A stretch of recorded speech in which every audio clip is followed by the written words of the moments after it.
आज हम लोग पढ़ेंगे voltage divider rule in case of resistance. ठीक है, तो वोल्टेज है सो कब डिवाइड होता है? जब है सो रेसिस्टेंस सीरीज में लगा हुआ हो तो हमारा वोल्टेज डिवाइड होता है। ठीक, अगर कोई भी रेसिस्टर, दो या उससे अधिक रेसिस्टर अगर सीरीज में लगा हुआ हो तो उससे वोल्टेज डिवाइड होता है। ये रेसिस्टर्स है। ठीक है, दो या उससे अधिक रेसिस्टर्स अगर एक लाइन में अगर लगा हुआ रहे तो उससे वोल्टेज डिवाइड होता है। और करंट कब डिवाइड होता है? करंट है सो जब रेसिस्टर्स पैरेलल में लगा हुआ हो तब करंट डिवाइड होता है। ठीक है, तो ये रेसिस्टर R1 है, ये R2 है, ये R3 है।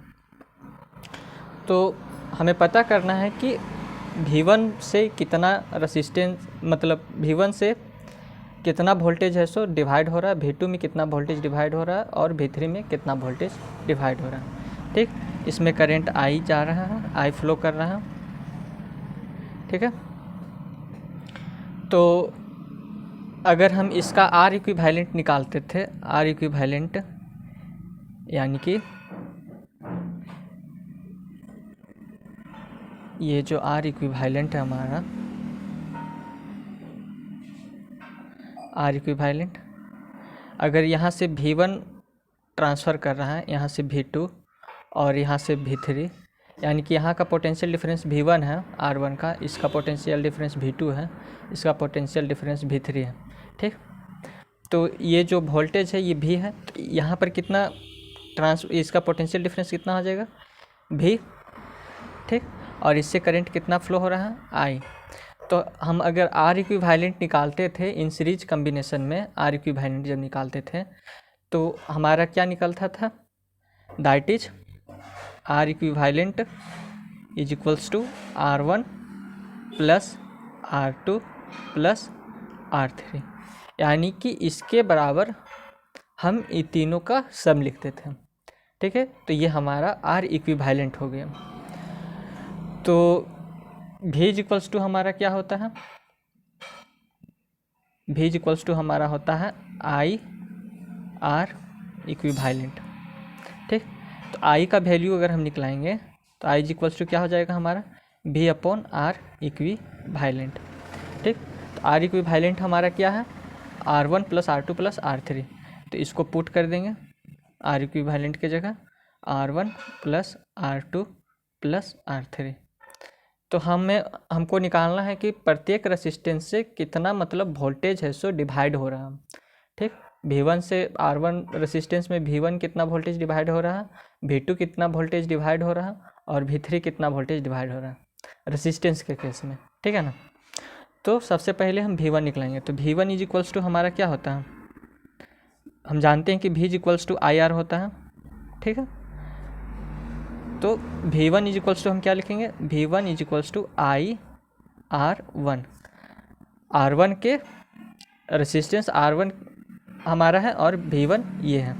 ठीक, तो I का वैल्यू हमारा ये है, I का जो वैल्यू आया है हमारा ये, तो इसको हम I की जगह पुट कर देंगे, V upon R1 plus R2 plus R3 into R1। इतना मतलब V1 से वोल्टेज डिवाइड हो रहा है। ठीक है, उसी तरह V2 से निकलाएंगे। V2 से कितना होगा? V2 that is IR2। तो I हमारा कितना है? V upon R1 plus R2 plus R3 into R2। ये हमारा V2 निकल गया। अब V3 से निकलाएंगे, यानी कि इसमें कितना करंट, मतलब इसमें कितना वोल्टेज डिवाइड हो रहा है। तो V3 दैट इज IR3। तो I हमारा V upon R1 plus R2 plus R3 into R3, इतना वोल्टेज डिवाइड हो रहा है। ठीक है, इतना वोल्टेज हमारा डिवाइड हो रहा है। तो अगर हम इसका डेफिनेशन अगर लिखना चाहें तो हम क्या लिख सकते हैं, वोल्टेज डिवाइडर रूल का जो डेफिनेशन है, अगर हम इसको लिखना चाहते तो इसको क्या लिख सकते हैं, तो इसको लिखेंगे voltage divider rule states that voltage drop across any resistor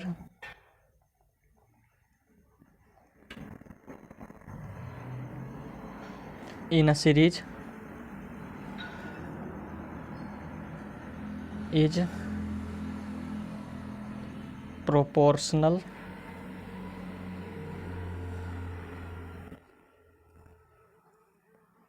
to the ratio of its resistance to the total resistance